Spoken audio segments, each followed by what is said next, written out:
This video is part of a series intended to help citizens, members of the media, public officials, or anyone acting on their behalf to better understand Florida's exceedingly broad Public Records Act. These videos may be used by anyone and may be freely distributed without charge. I am not an attorney. I am not qualified, nor am I authorized to give legal advice to the public, so I don't. Any information provided by me in person, on video, or through fogwatch.org is readily available from the Florida First Amendment Foundation and the Florida Attorney General's Office of Open Government, as well as many other sources online.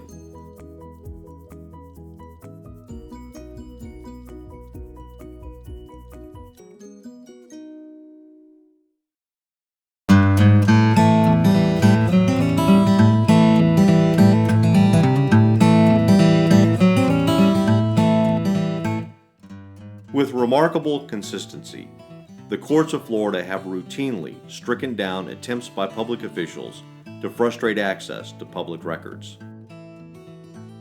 In 1889, the Florida Supreme Court held that public officials are obliged to keep records of official business, and those records belong to the office and not the office holder. Whenever a written record of the transaction of a public officer is a convenient and appropriate mode of discharging the duties of his office, it is not only his right, but his duty to keep the written memorial, whether expressly required to do so or not, and when kept, it becomes a public document, a public record, belonging to the public office and not to the officer. In 1905, the Escambia County Clerk of Court, A.M. McMillan, decided to profit by charging for access to public records within his custody. The Florida Supreme Court held that no public official had any authority to charge for services that were his duty to perform. In 1913, a clerk of court refused to allow a requester to inspect records that had been filed with the clerk but not yet recorded. The Florida Supreme Court held that such records became public when the clerk took custody of the records and were, therefore, subject to inspection. I'm down now, baby. Someday I will be free. I'm gonna treat everybody like they treated for me. Oh. In 1934, M.S. Couch, the city manager of the city of Daytona Beach, refused to allow Herbert M. Davidson, the editor of a local newspaper, to review the city's financial records. Couch justified the denial of access on the basis that Davidson was not a citizen of Daytona Beach and not a taxpayer, that Davidson was not specific enough in his request, and Davidson's request was not sincere and was intended only to provoke Couch.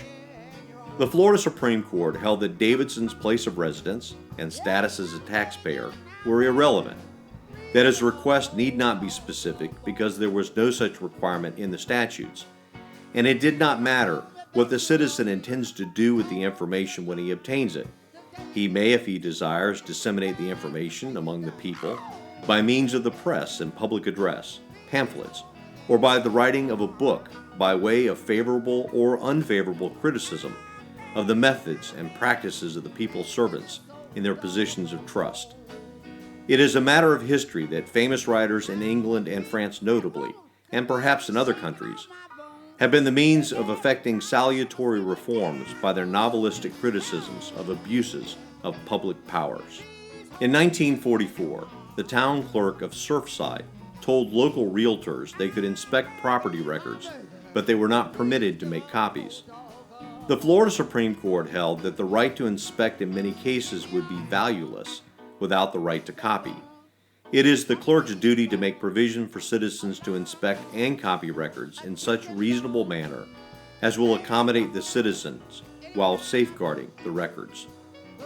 The court did not stop there. It found that accepting the clerk's argument would make rubbish of the well-known trilogy of Abraham Lincoln, and in place of government of, for, and by the people, we would have government by petty autocrats. I'm gonna treat everybody like they treated for me. Oh, baby, please hold